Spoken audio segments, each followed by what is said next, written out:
एक नहीं, दो नहीं, कितने सांसदों को पश्चिमी उत्तर प्रदेश में गाजियाबाद बॉर्डर पर रोक लिया गया, चजारजी में रोक लिया गया, गाजियाबाद में हापुड़ में रोक लिया गया, एक आसन को लखनऊ में रोक लिया गया। भाई इसके पीछे सरकार क्या साबित करना चाह रही है? देखिए, आप सबसे बड़ी बात तो ये है कि ठीक है, आप यहाँ रोक लो, आपको यहाँ पर लॉ एंड ऑर्डर रोकने की बड़ी आपकी जिम्मेदारी है, आपने रोक लिया। आप संसद में भी तो नहीं मुद्दा चलने दे रहे हैं, संसद में भी नहीं मुद्दा उठाने दे रहे हैं। लोकसभा स्पीकर से समाजवादी पार्टी का सांसदों का डेलीगेशन मिला था जाकर के, और उसके बावजूद वहां पर इस मुद्दे पर कोई चर्चा नहीं हुई। ये तो देखिए, ये बहुत खतरनाक ट्रेंड जो है, वो ये कहा जाता है लॉ एंड ऑर्डर के नाम पर आप कुछ भी कर दीजिए, लॉ एंड ऑर्डर के नाम पर गोलियां मार दीजिए, लॉ एंड ऑर्डर के नाम पर आप विपक्ष की आवाज दबा दीजिए। ये जो ट्रेंड है ना, ये बहुत खतरनाक है। मैं थोड़ा सा उस पूरे संभल में क्या कुछ हुआ उस दिन, उसकी तरफ थोड़ा सा इशारा करने की मैं कोशिश कर रहा हूं। पिछले रविवार को जब ये दंगा हुआ, जब ये हिंसा हुई, मैं इसको दंगा शब्द नहीं कहूंगा, जब ये हिंसा हुई, तब आप देखिए 9:30 के आसपास का टाइम था, 9:35 के आसपास पर ये खबरें आने लगी कि वहां पर कुछ हुआ है।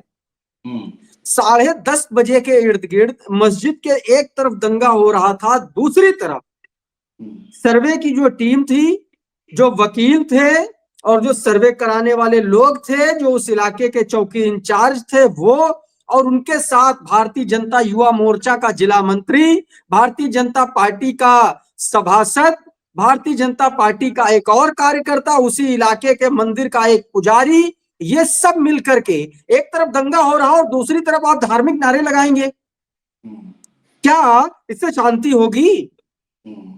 अगर वहां दंगा हो रहा है, अगर वहां हिंसा हो रही है, इसका मतलब आपको मजा आ रहा है।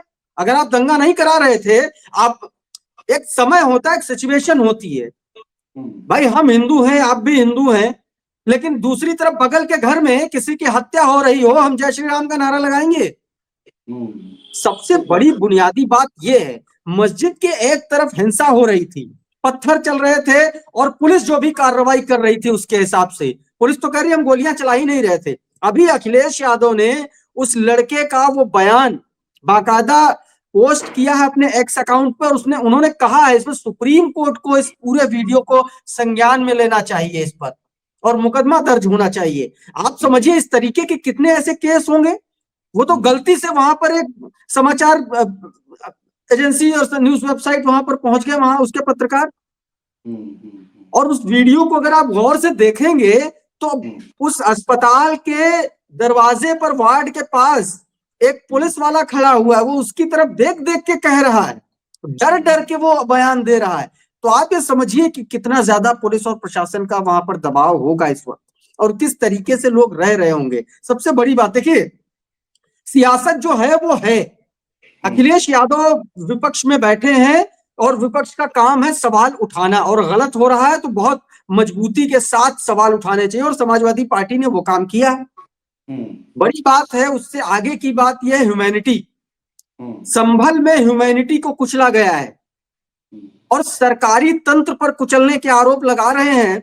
जिस वीडियो का जिक्र, जिस डिबेट का जिक्र अभी मनोज यादव जी कर रहे थे, विभूति नारायण राय जी पूर्व डीजीपी थे, उनके साथ किस तरीके से भारतीय जनता पार्टी के प्रवक्ता ने बर्ताव किया, तू तड़ाक पर उतर आया। आप सोचिए, उत्तर प्रदेश जैसे बड़े राज्य का कोई मुखिया रहा हो पुलिस का, और उसके साथ तू तड़ाक वाली बात, ये कराता रहा हो दंगा, ये दंगाई है, इस तरीके के लफ्ज थे भारतीय जनता पार्टी के उस चरित्रवान प्रवक्ता के। तो आप ये समझिए कि किस हद तक और कौन सी नफरत के किस लेवल तक भरा गया है लोगों को, कि किसी भी व्यक्ति को कोई भी ऐसा स्पेस नहीं देना है जो आदमियत की बात करे, इंसानियत की बात करे, भले ही वो हिंदू हो, आपकी जाति से ताल्लुक रखता हो, आपके धर्म से ताल्लुक रखता हो।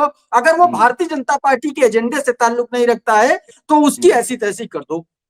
कम से कम ये नैरेटिव देख के लग रहा है। लेकिन प्रशांत भाई देखिए, अब ये मुद्दा शांत होने वाला नहीं है। आप हाउस अरेस्ट कर देंगे इसको, तो अखिलेश यादव को तो ये फुटटॉस बॉल मिल गई ना, राजनीतिक तौर पर देखा जाए तो बस उनको छक्का मारना है। इसका सियासी पहलू अगर बात करें अनुज भाई, तो मुझे लगता है कि अखिलेश यादव जिस फॉर्मूले पे अभी चल रहे हैं, देखिए पॉलिटिशियन किसी भी मुद्दे को दो तरीके से देखते हैं। एक मुद्दा जो हमें और आपको सड़क पर दिख रहा है, और एक जो उनके रणनीति का एक हिस्सा होता है। अखिलेश यादव ने देखिए, समाजवादी पार्टी ने 5-5 लाख रुपए मृतक के परिवार वालों को देने का ऐलान कर दिया। हाँ। और जब पीडीए की बात होती है तो उसमें पिछड़ा, दलित, अल्पसंख्यक, आदिवासी, अगड़ों में पिछड़ों की भी बात आती है। हाँ। समाजवादी समाजवादी पार्टी दोनों तरफ देख के चल रही है। हाँ। आप ये समझिए, हार्डलाइनर कोई भी पार्टी इस वक्त नहीं ले सकती। हार्डलाइन लेने का एक जोखिम अपना अलग है राजनीति में, और वो बात समाजवादी पार्टी समझ रही है। समाजवादी पार्टी अगर मुलायम सिंह के दौर की समाजवादी पार्टी होती, और उस दौर में, जिस दौर में जब भाजपा इतना ज्यादा अपने उफान पर नहीं थी, तो समाजवादी पार्टी किसी भी तरह से कूद फांद कर संभल पहुंच जाती। लेकिन अभी जबरदस्ती संभल पहुंचने का रिस्क, जोखिम समाजवादी पार्टी नहीं उठाएगी। देखिए, इसमें तमाम सारे सपा के नेताओं कार्यकर्ताओं पे मुकदमे हो जाएंगे, पहली बात तो ये। और दूसरा, राजनीतिक तौर पर जो नुकसान होगा समाजवादी पार्टी का, वो भी मुझे लग रहा है वो समझ रही होगी, देख रही होगी। और शायद इसीलिए उसने सोचा होगा कि भाई ठीक है, 10 दिसंबर तक आपने निषेधाज्ञा संभल में लगा दी है डीएम ने, तो 10 दिसंबर के बाद चले जाएंगे। फिलहाल समाजवादी पार्टी ने यह मैसेज दे दिया है कि हम मृतक के जो परिवार परिजन हैं उनको 5-5 लाख रुपए दे रहे हैं। मेरे ख्याल से एक अमरोहा में भी कल जमीयत उलेमा हिंद की बैठक हुई थी, उसमें भी 5-5 लाख रुपए देने का ऐलान किया गया है मृतक के परिजनों को।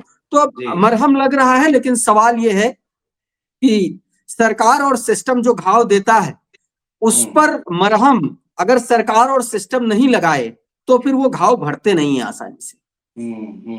मैंने देखा है कि सरकारों में जब किसी की भी सरकार रही हो, एक मारपीट हो जाती है, अगर मारपीट हो जाती है तो सरकार से सवाल कर लिया जाता है। यहाँ तो पुलिस वाले गोली चला रहे थे प्रशांत भाई, वो तस्वीरें देखी है हम लोगों ने। यहाँ तो गोलियां चली हैं, पुलिस वाले कह रहे गोली चलाओ, गोली चलाओ। और सामने खड़ा कौन था? एक बात मैं आपसे और कहूंगा अनुज जी, कोरोना की, कोविड की सेकेंड वेव में जिस तरीके से सरकार के हेल्थ इंफ्रास्ट्रक्चर की पोल खुली थी, और ऑक्सीजन की कमी की वजह से हजारों मौतें जो हुई थी, उसके बाद आप याद कीजिए, सरकार ने किसी एक भी मौत का ये नहीं बताया कि ये कोई भी मौत ऑक्सीजन की कमी से हुई थी।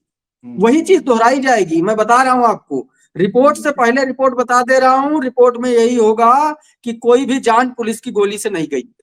ये बात तो निकल कर आ रही है। ये बताइए मुझे, ये कैसा संयोग है कि 5 लोग गोली से मरे और 5 की बॉडी में गोली नहीं मिली।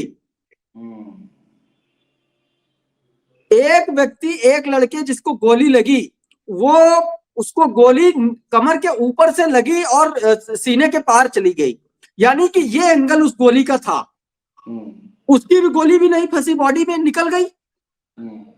और फॉरेंसिक में जब बैलिस्टिक रिपोर्ट आती है, फॉरेंसिक में अगर गोली नहीं मिलती है तो अनुमान के आधार पर ही निष्कर्ष निकाले जाते हैं। पूरी तरीके से इसमें प्रोबेबिलिटी, पूरी तरीके से इसमें कोई भी निष्कर्ष पर नहीं निकल सकता कि किस गोली से। जब गोली का ही नाम नहीं पता है तो कैसे पता चलेगा कौन से गन से चली है गोली, और कौन सी गन की गोली है। और गोली मिली नहीं 5 बॉडी में। और आपने वो वीडियो देखा, मैंने उसका जिक्र किया, जिसका लगी गोली और कहा जा रहा बता देना कि पत्थर से लगी है। तो इस तरीके के खेल हो रहे हैं, सबके सामने हैं। ठीक बात है, लेकिन देखिएगा आगे आने वाले वक्त में और भी बहुत कुछ देखने को मिलेगा। समाजवादी पार्टी बहुत ज्यादा हमलावर है, अपने सांसदों को लगा दिया है, 15 लोगों की टीम बना दी है जो संभल जाने के लिए निकली थी घर से, लेकिन उनको पुलिस वालों ने रोक लिया है। 10 तारीख तक और इंतजार कीजिए, 10 तारीख के बाद देखिएगा ये मुद्दा और भी ज्यादा जोर शोर पकड़ेगा।